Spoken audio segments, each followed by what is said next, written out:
భూగర్భంలో ఉండే బొజ్జగణపయ్య కోరిన కోరికలు తీరుస్తాడు. మనస్సులో ఏదైనా అనుకొని ఆ కోరికను గణపయ్య చెవిలో చెబితే ఆ కోరిక నెరవేరుతుందట.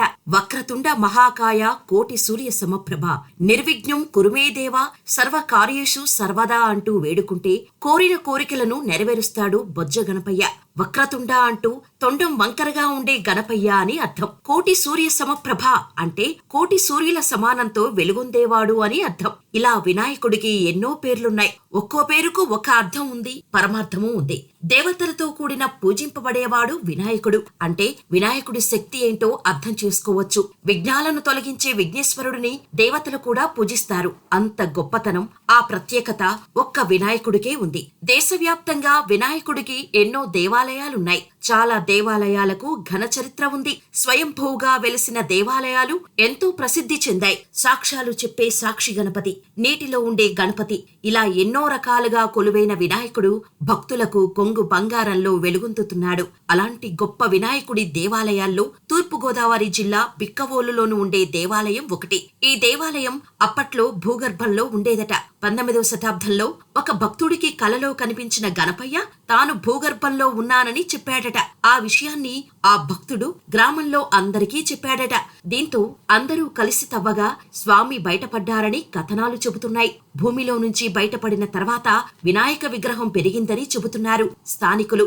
ఈ వినాయకుడికి ఉన్న అత్యంత ప్రత్యేకత ఏమిటంటే భక్తులు తమ మనసులోని కోరికలను స్వామి చెవిలో చెబితే ఆ కోరికలు తీరిపోతాయట.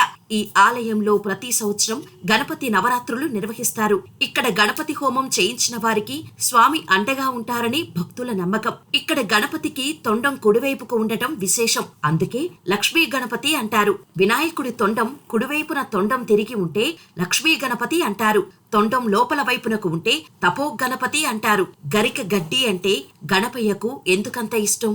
గరికకు గణేశుడికి ఏంటి సంబంధం?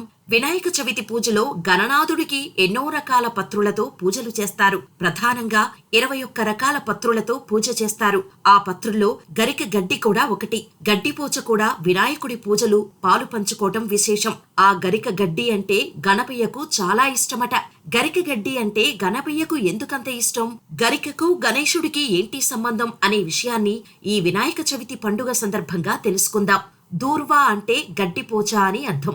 2 పోచలున్న దూర్వారాన్ని గణపతికి సమర్పిస్తారు. ఈ గడ్డిపోచకు గణనాథుడికి ఎలా బంధం ఏర్పడిందనే దానికి పురాణ కథ ఒకటుంది. అనలాసురుడు అనే రాక్షసుడు ఉండేవాడు. లోకాలను పీడించేవాడు. ఆ రాక్షసుడి బాధలు భరించలేక దేవతలంతా వెళ్లి గణపతితో మొరపెట్టుకున్నారట. అప్పుడు వినాయకుడికి కోపం వచ్చిన అనలాసురుణ్ణి అమాంతం మింగేశాడట. అనలం అంటే అగ్ని. ఆ అసురుణ్ణి మింగటంతో వినాయకుడు భరించలేని తాపంతో బాధపడిపోయాడట.